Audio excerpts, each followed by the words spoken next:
welcome to the Prairie Fibre Witch podcast. I'm Sarah, coming to you from Edmonton, Alberta, on the Canadian prairies. And, yeah, it's been a little while, but I thought I would stop in. I had enough stuff to talk about. It felt like after, like, the last time where I only had, where it seemed like it took me forever to just finish, like, 2 things, I have like 4 things finished, which is nice. And because I finished so many things, I let myself cast on some new things, which was kind of fun. I primarily talk about knitting on this podcast.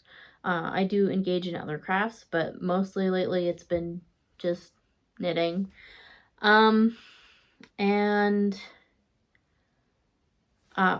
I wanted to say what I'm wearing today is, I'm wearing my Osprey Pullover, which is a sweater that I test knit for Jacqueline Cieslak. I had also test knit the cardigan version of the sweater. And so when I was really excited to test knit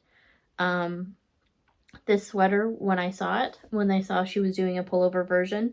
And it happens today that her book was just released for pre-order with the book that she did with Pom Pom Press. And I pre-ordered a copy because looking at the patterns, it looks like a very exciting collection, both the sewing patterns and the knitting patterns. I really dig Jackie's style, so I look forward to working on some of those when I finally get a copy of the book. And yeah, I have to say, from my own experience working with Jackie's patterns, she does a great job writing patterns that are like straightforward to follow, and she's added in, like, one of the things that I really appreciate about her patterns is, like, especially on something like this where you've got like you're sort of managing lots of different kinds of increases, because this was knit top down at the same time. She labels the different rows to say, like, this kind of like increase row and how many stitches you'll be increasing, so you can sort of quickly see where you are in the pattern. Which I really have appreciated. Yes. So that's the sweater.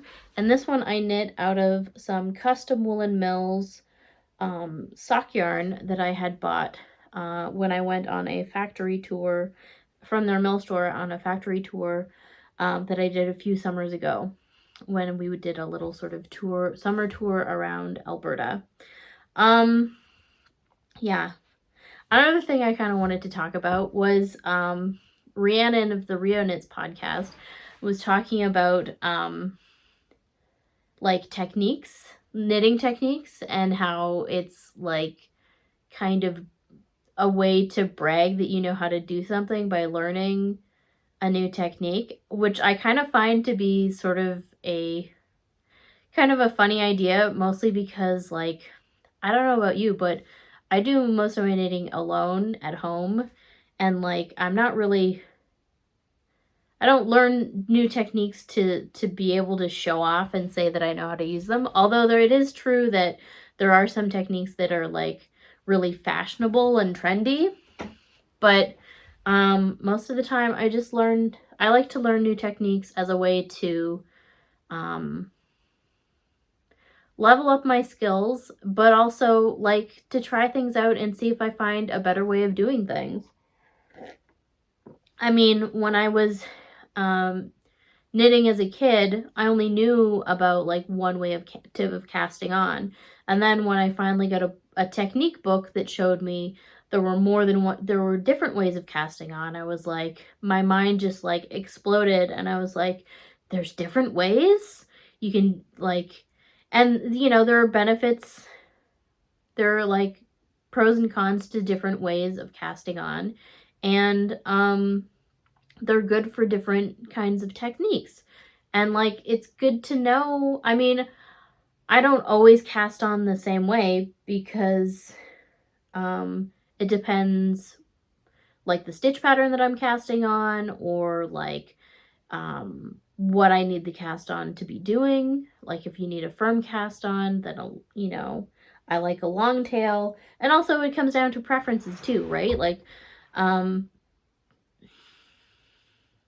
you try things out to develop, like, to figure out what you like to do. And yeah, I mean, I was using, for a while, I was using a Norwegian thimble to try and do stranded color work with my left hand knitting continental. But I'm kind of giving up on that because, like, there's lots of patterns that I knit that end up having rest rows where you're not doing color work, and then it's annoying to be taking a thimble on, putting it on and taking it off all the time, like every few rows. And I didn't have a bad tension when I was holding one in each hand. And, like, I've tried holding both in my left hand with without having a thimble or something, but that doesn't really work either, because they always just want to creep together, I find. So I'm just gonna move my tea over here.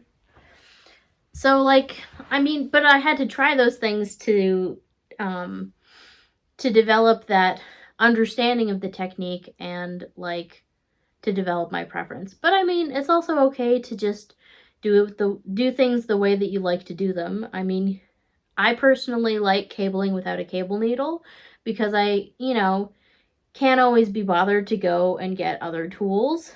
But it's perfectly valid. Like, when you look at somebody's sweater, you're not going to know whether they cabled with a cable needle or without a cable needle, unless they tell you. And, like, they could lie if they wanted to. Like, how would you know?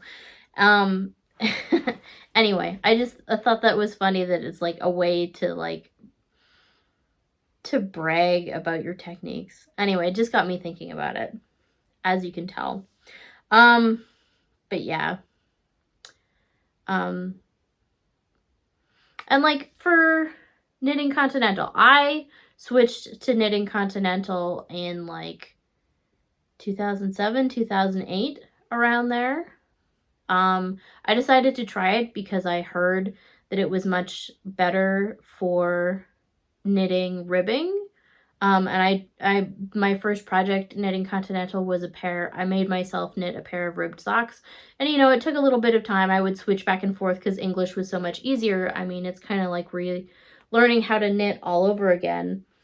But I eventually, after finishing that pair of socks, I sort of switched altogether to knitting continental as my main thing, because I worked on a computer, like many people do, using a mouse all day, and then knitting at night would, like, hurt my wrists.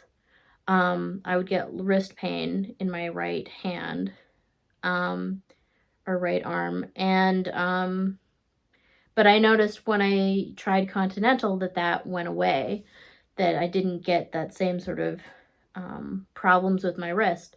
So I switched, and I also get, like, a much more, like, even tension between, like, in stockinette, between my knit and purl side, or, like, my ribbing comes out a lot nicer. So I've been happy with that change. But, like, I mean, there are people who try continental and stick with English, and that's fine too. I mean, there's always an argument that one's better than the other, but a lot of it just comes down to a question of preference in my mind. Okay, so what have I finished? For the biggest thing that I finished recently is this sweater that I reknit for my mom. And this is, oh, maybe I should do up the buttons. This is the Stockbridge DK pattern by Ysolda Teague, which I knit out of some SweetGeorgia yarns, BFL Silk DK, in this color rose gold that my mom saw and fell in love with, and so we bought a sweater's quantity of. This sweater originally, well, I think it was like 2 different sweaters first that I knit. But after completely knitting it in a different pattern at a looser gauge and having it turn out to be too big and too loose, I opted to take the whole thing out and reknit the whole thing into this pattern. And I chose this pattern specifically because I know how it's constructed, having knit it twice before in the fingering weight version. It's knit from the bottom up, and then you seam the shoulders and then pick up stitches and knit down for the arms.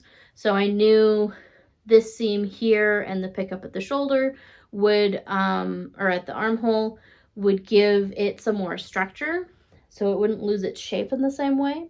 And I also, for this version, instead of alternating skeins, which I had done in the previous pattern that I did, for this one I opted to do like kind of a, I call it a fade. I didn't micro stripe between switching balls or anything, but what I did do was use the skeins in their color order from like most intense to least intense. And so you can kind of see, I mean, it's more noticeable on the arms where I go to the lighter skeins. You can see where I went to the lighter colors. And certainly there's a contrast at the yoke, or at the neck and button bands. You can see the contrast a little bit more strongly, but to me, this is a lot more pleasing than having micro stripes throughout the whole sweater. And my mom really likes this sweater, and she's been wearing it a bunch, so it's already much more successful than the previous version. Oh, and I learned a new technique in this sweater, which was I do a tubular cast on and tubular bind offs for this pattern. And until now, I've been doing the tubular cast off where I have 2 needles that I Kitchener between. And I've discovered, well, I think I knew that you could do this. I just never bothered to look it up. That you can actually do the Kitchener without having to put it onto 2 separate needles. You can Kitchener from the same needle. So I did that. I found some instructions, I think on the Shibui instructions for the tubular bind off. I'll try and find it and put it in the show notes. Like usual, my show notes, I always put them in the description box. And yeah, I try to put any important details. I do link to my Ravelry pages, but I do try to also find links to the patterns that I use outside of Ravelry. But I am still a Ravelry user for tracking my projects. But if that's not accessible to you, I'd be happy to answer any questions that you have.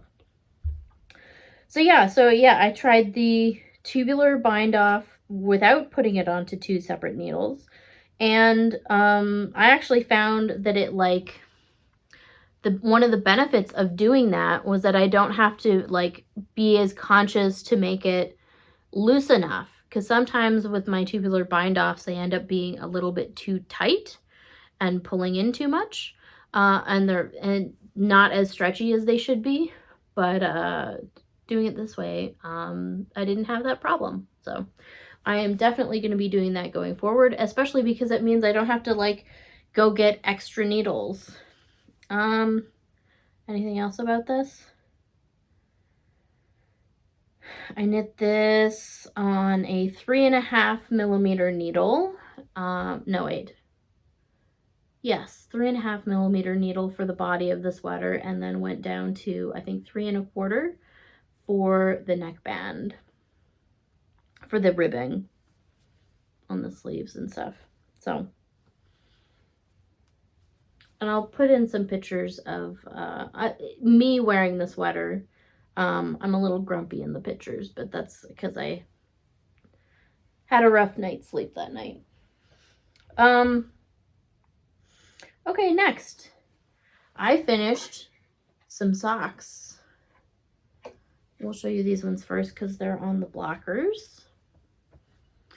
I continued with my trend of working my way through my pile of whips, and I picked up this pair of socks that I had cast on last August.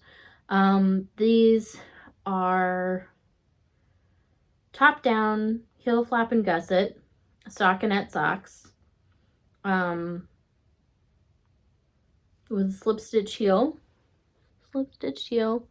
and like wedge toe. Made from some Opal sock yarn that I bought from a local yarn store here. And I first saw this colorway on the Fat Squirrels podcast.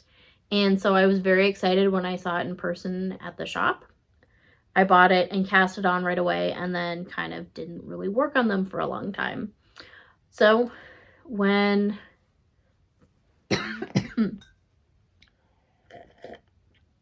So after finishing some previous socks, I just, instead of letting myself cast on new socks, I sort of put all my things that I want to, like whips that I want to work on, I've put them in a box. So I can just go to that box and pick out another project to work on. So that's what I did with these, and I finished them rather quickly. And yeah, they're good. I enjoy them. So yeah, these were knit on 2.0 millimeter needles, or a US size 0. These were knit on double points. And yeah, cuff down is sort of my usual way to go. And you can see I did pattern match, which I frequently do with self-patterning yarns. Okay, I'm going to take these off and then talk about another pair of socks that I finished that have also been on the needles for a little while.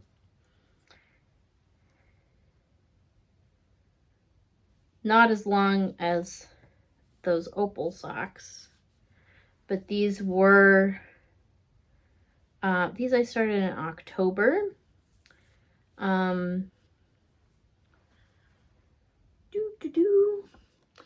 These are some Christmas socks that I had started in October.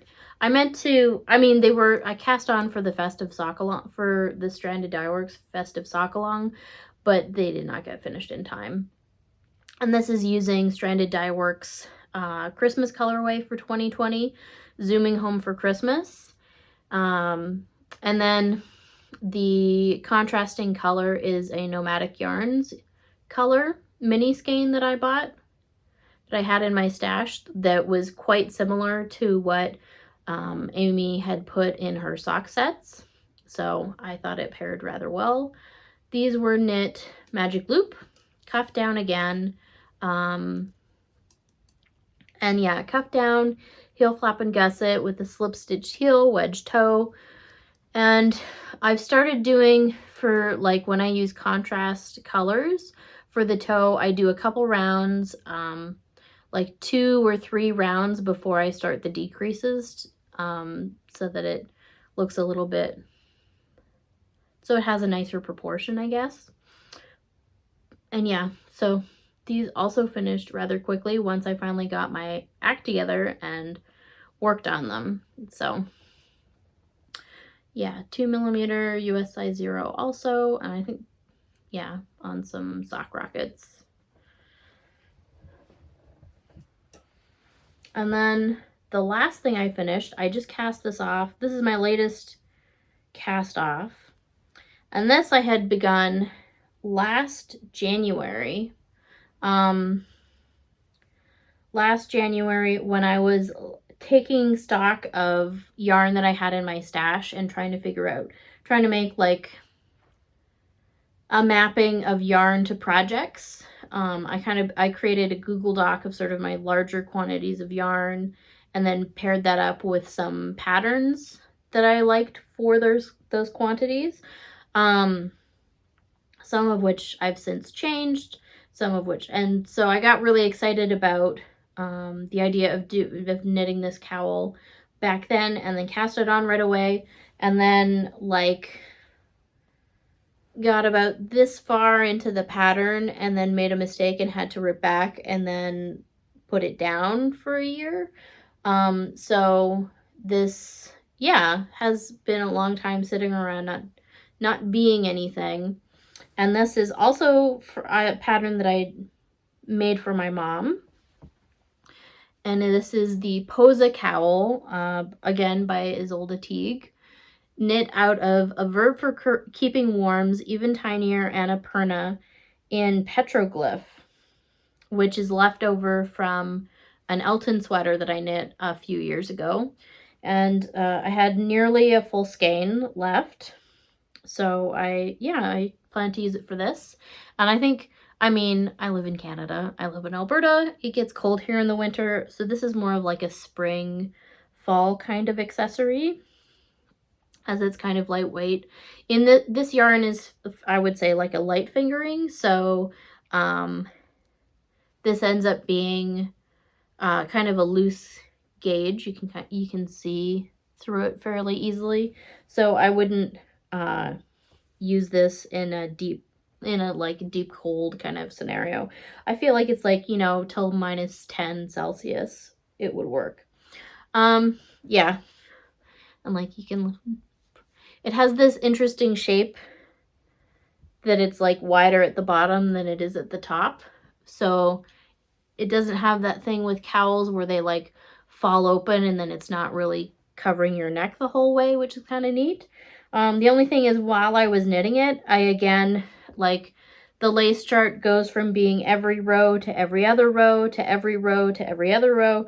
And I wasn't always paying attention to that change. So this is something that I ended up knitting and having to rip back, and knitting and making a mistake and having to rip back a few times. And like, at first I didn't realize that there was, when I was decreasing, that there should have been decreases. So, yeah. I mean, it's a well-written pattern, but I would just say pay attention to what you're doing while you're doing it, while you're knitting it, because things change up when maybe you're not expecting it. And maybe like my brain hasn't been in the best place for like lace at the moment anyway, because I think everybody's got like the pandemic blahs right now. I know, talking with my friends, everybody's like at that point of, I could really use a change of scene, but where would I go and what could I do that's even different from what I'm doing here? So, so that's this one, which, okay, so this was knit on a 4mm needle. And yeah, anything else? This yarn is very lovely and very soft and very luxurious. If you come across it. And it's a naturally dyed yarn.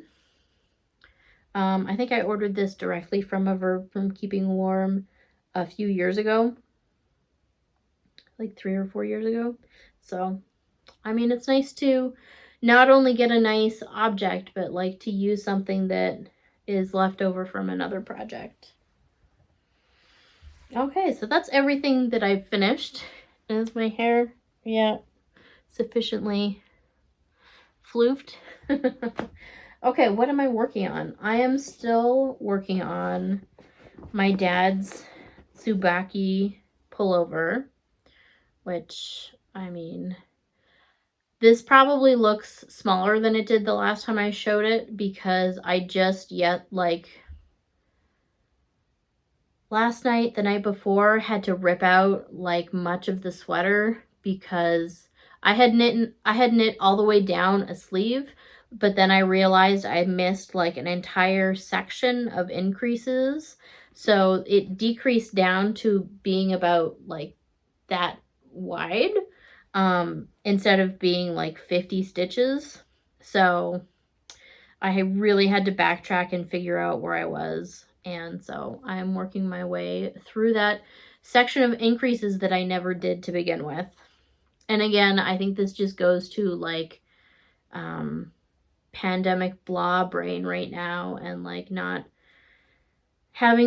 maybe spending too much time doing this in front of TV shows with subtitles and not reading the pattern a little bit carefully. I've also picked this up and put it down a bunch of times too to work on other projects. So I think I just need to like focus on it for a little while to really get it to where it needs to be. And this, I mean, I will have put the name of the designer on there. I can never remember it. But it's a nice pattern. It's a nice design, I think. And it's a well-written pattern. It's just, you know, I'm not paying attention to what's going on. And I wasn't checking my stitch counts like I should, even though there are stitch counts there for throughout the pattern to be able to check things. So it's just a matter of me not putting in the brain space needed. It has, I mean, usually I do cable without a cable needle, but these cables are intense. It's like you're crossing 8 stitches at a time, so I'm not able to do that without a cable needle, which, yeah, so I'm using a cable needle for these ones. They are an intense cable. The yarn that I'm using is Durarum Natura's Ulysse yarn in the colorway Iroise, and this is a gorgeous woolen spun sport weight, which is a nice price point for the nice yarn that you get. It's not super wash. But it is very soft, and but it still has, you know, the yarn crunch that I love so much. And yeah, I'm sort of plotting reasons to buy myself another sweater quantity of this, even though I haven't fully used this one yet, and I do not need more yarn. I just need an excuse, right? And then last week was my birthday, so I decided that I needed to cast on something new. Oh, wait. Should I? Yes, let's talk about, okay, so I'm knitting these these are also on a 4mm needle, this sweater, which is a US 6. There you go. Okay. The other thing that's in this project bag is a hat that I cast on for myself. I cast this on my birthday, and this is the Musselburgh Hat by Ysolda Teague. I guess I'm like a big Ysolda fan this week because of how many Ysolda projects that I've been working on. And I've been curious about making this hat for a long time. And I finally decided, I've been thinking about casting it on for like most of the winter. And I think it first occurred to me to knit it out of like one of my single skeins of fingering weight in my stash like a year ago or something like that. I just never got around to it, but I've been really feeling this past winter that I want a new hat. So yeah, I did it. I cast it on, and it has like it's knit in the round. You start at one end where you do increases, and then you knit stockinette for a really long time, and then you do decreases at the other end, and then you fold it inside itself, and it's a hat. I mean, it's already kind of a hat, but that would make it a hat that would even work in a Canadian winter, I'm pretty sure. And the yarn that I'm using for this is quite a light fingering weight. This is Woolly Mammoth's Natural Sock in the colorway Hatch. And I really love this yarn, but it is a fine yarn. I did start this hat on 1.75mm needles, but I ended up going to a 2mm. Because it's doubled, I think it'll still cut the wind pretty well. So I think it'll still be nice and warm. And yeah, so I'm a little bit smaller in gauge than what is in the pattern, although the pattern is written for a range of different gauges and for different weights of yarn. So you kind of like in the pattern, you don't have to gauge swatch before you start knitting. You start the increases, and when you have a certain amount, then you measure what you've got, and then from there, from that basis, there's like a chart that you can use to know how far you need to increase, and then for the different sizes. So it's really well laid out. Yeah. And yeah, I just, every once in a while, I just grab this and pick it up and then knit a bunch of stitches, knit a bunch of rounds. And like, so this is the last time I picked it up. I just, you know, cranked out another inch or so. Yeah, and I'm enjoying, it is sort of doing a micro stripe thing, which I'm kind of enjoying. So I do have some other sort of more variegated skeins of this yarn by Woolly Mammoth, and so I might end up making more than one hat. I don't know. We'll start with finishing this one and then see where we go from there. See how it goes from there. So that's, yeah, 2 projects. And then because I cast off some socks, I let myself cast on some socks. And this is, oh, the ball's fallen way over there. This is some yarn by Tiny Human Knits. This is her Baker's Twine color, which is one of her Christmas colorways.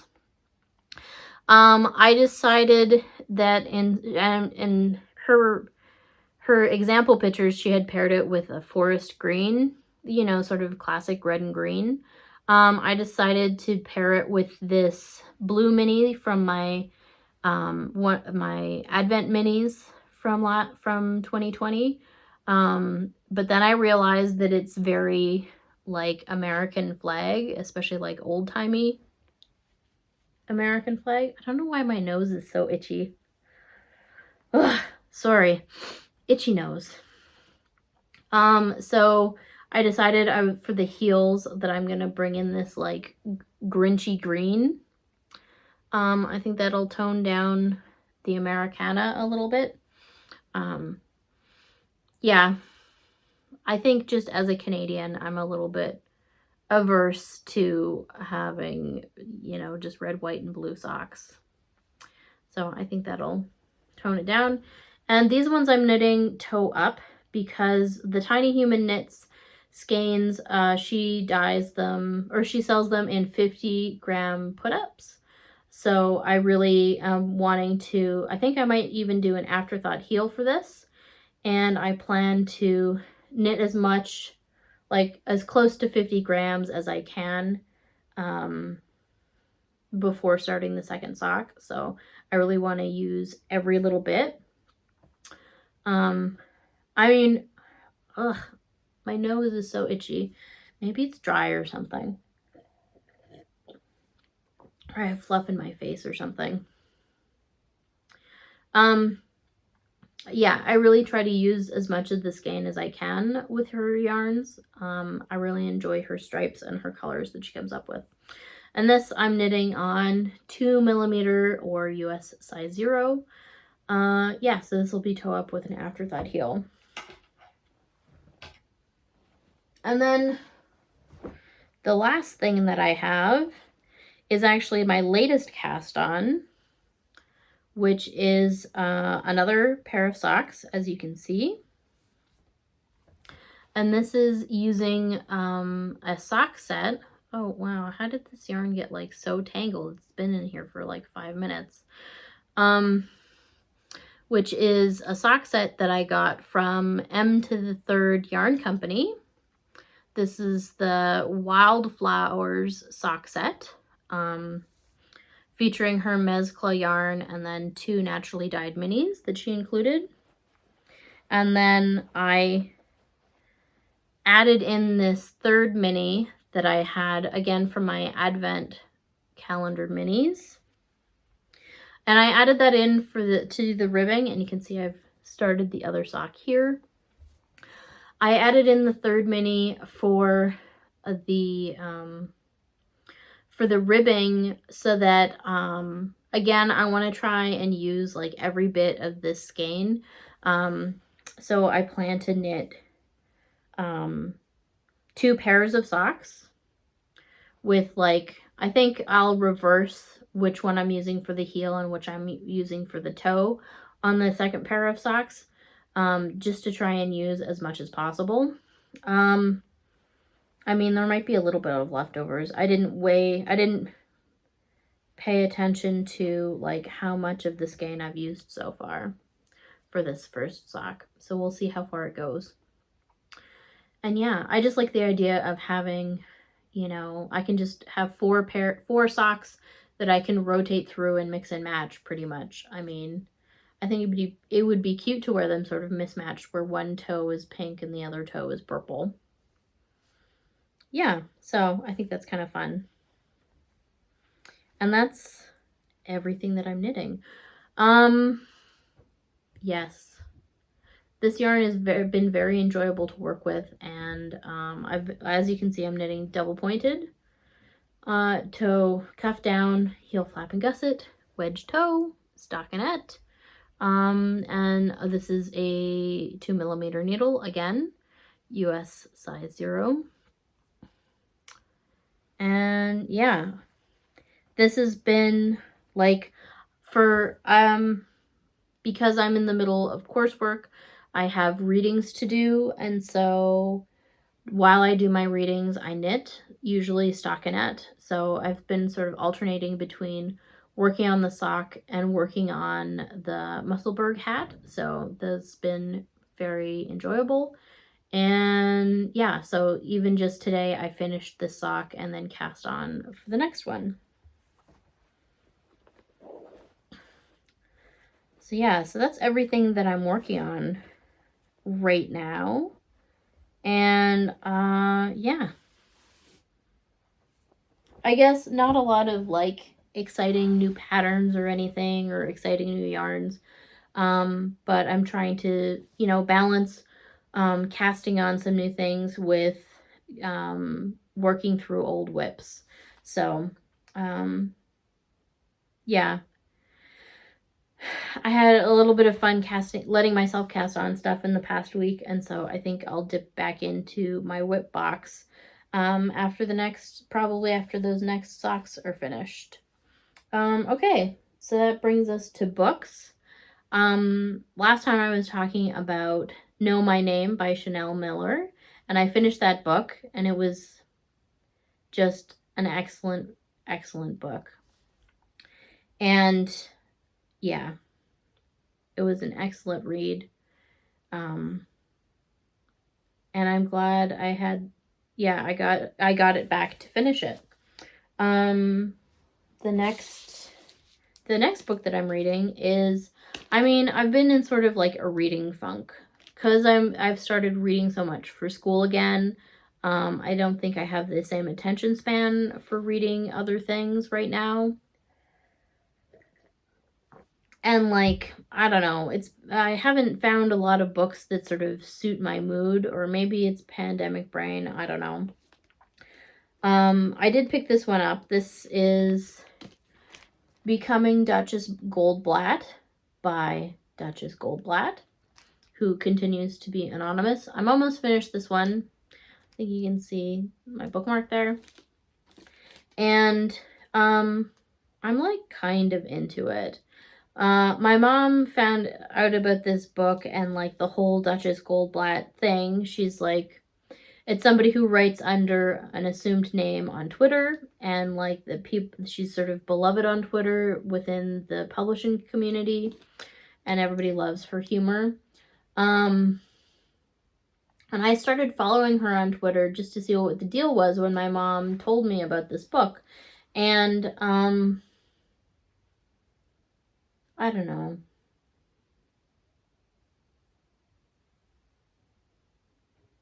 I mean, she seems to have a lovely account, and like the things that she posts are mainly positive and sort of like with a nice funny twist to them, like they're clever. But I think maybe it would be more meaningful.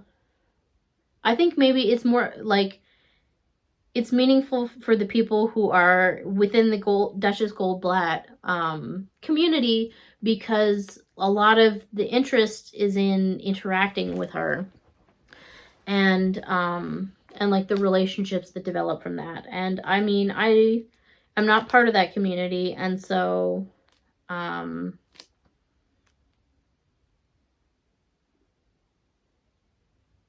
guess it's not as meaningful.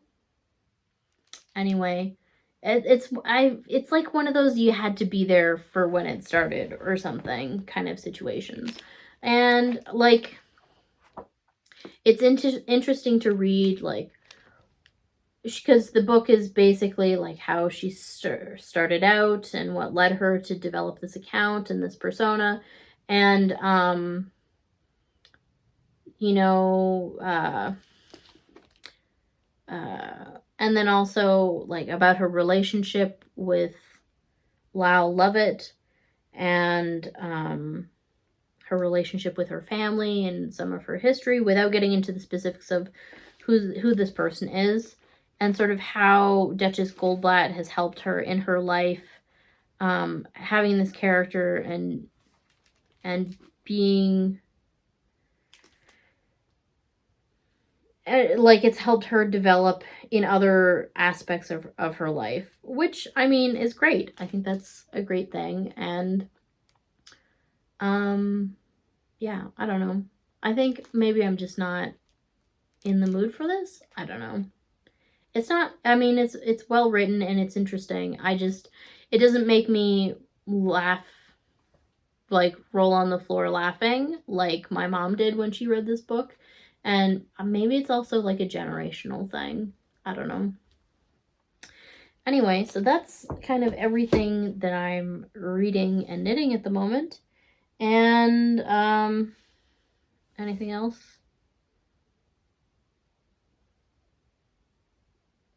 Animal Crossing's been going okay. I've sort of slowed down the development of my island a little bit, mostly because like I'm back at school again, so paying attention to school things. And yeah, but I'm still working on getting all those villager pictures or villager photos and, you know, art for the museum and stuff like that. I'm excited.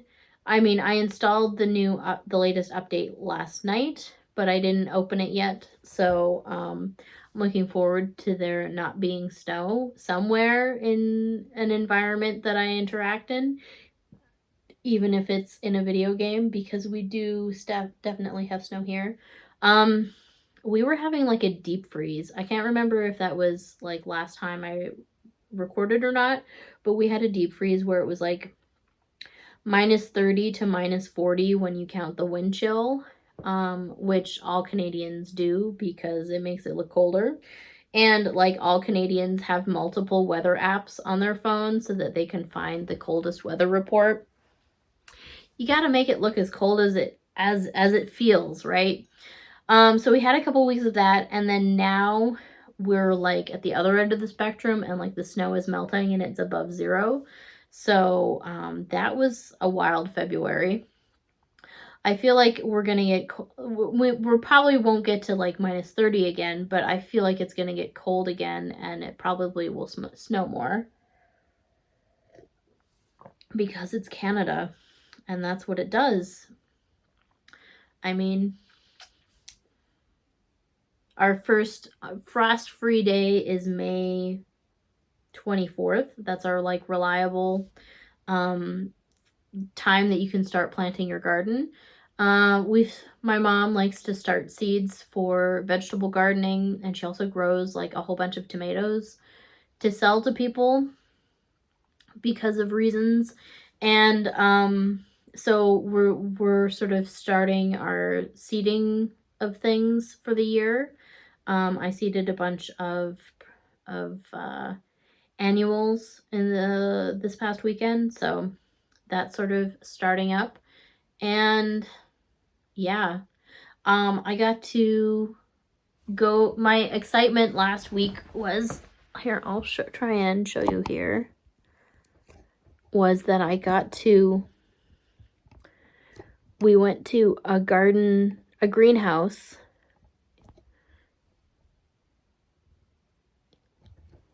and I got to pick out some plants. This greenhouse had gotten in some of these pothos, that one there.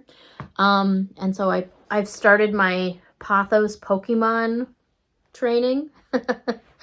There's like this thing where like people are trying to collect all the pothos, and I think all the philodendrons and all of the different alocasias and stuff like that, and I'm definitely not going to collect all of those things. I don't even think I'm going to get all of the pothos, but I did get like 4 or 5, so I guess I'm kind of doing that. So that was fun, and like I've changed things around here a little bit and moved out some sad looking plants. So that's the fun that I've been having. And the other fun thing that we've discovered is the show Victorian Farm.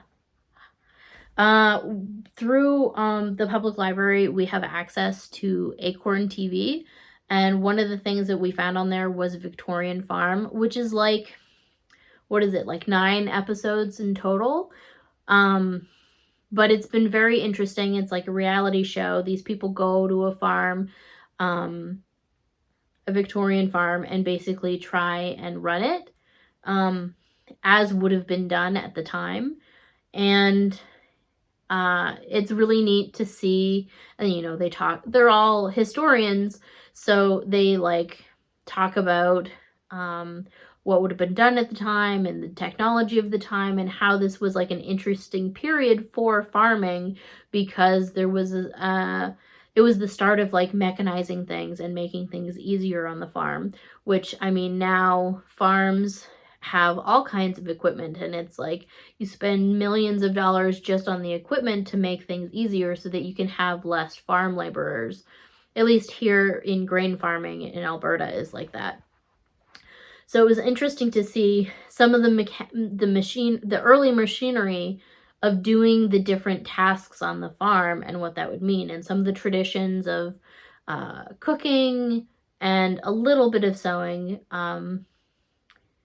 The woman who's in the program is more a domestic historian rather than like a dressmaking historian. So it was interesting to see, like, she does make a dress during the first series, and she like calls in an expert to help her because she's never used a sewing machine before.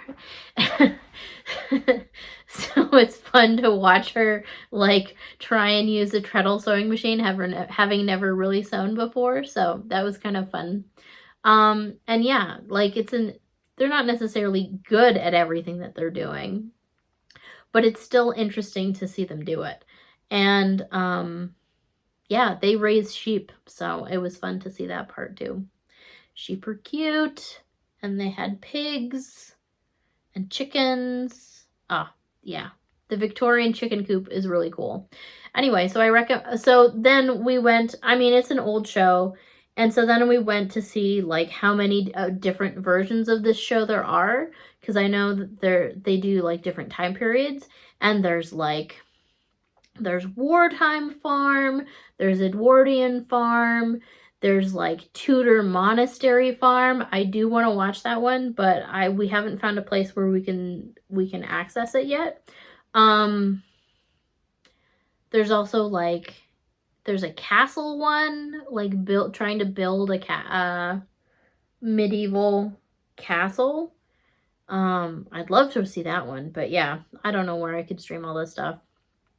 And yeah, it's like a neat category of reality show, right? Because it's not really a competition other than like man against nature, right? But it's not like for a prize or anything. So yeah, I enjoyed it, and we are looking forward to the other ones that we can watch through Acorn. So we'll probably start those this evening. And yeah, that's about all I have to talk about, I think. I hope you're able to make it through the pandemic blah that we're in right now, and that vaccinations are starting to roll out where you are. Vaccinations for like 75 and over started in Alberta like yesterday, and within about 10 seconds of the site being live, it crashed. But I think they've got it working now. But I mean, that's classic Alberta government. That also happened when they had an emergency benefit in the summertime. Like for a whole week, you couldn't access it to actually like fill out the form to submit for the benefit, which was like, what the hell's the point then? Yeah. So how do you not know how to prepare for that? Like, there's a segment of the population that's 200,000 people. It's not unreasonable to think that a good chunk of those people are going to be on it at the time that you're announcing that this is open to try and book it. So, but my parents' friends who are in that age bracket have managed to get signed up for their first vaccination. So that should be happening this month. So that's very exciting news. And yeah, I mean, I don't expect that I'll be vaccinated very soon. And I mean, I'm also low risk because unless I'm going out to stores or something, I'm just at home. So I'm not, the only people I'm interacting with are my parents. So, right. Yeah. So I hope you have a good few weeks and I will see you again soon.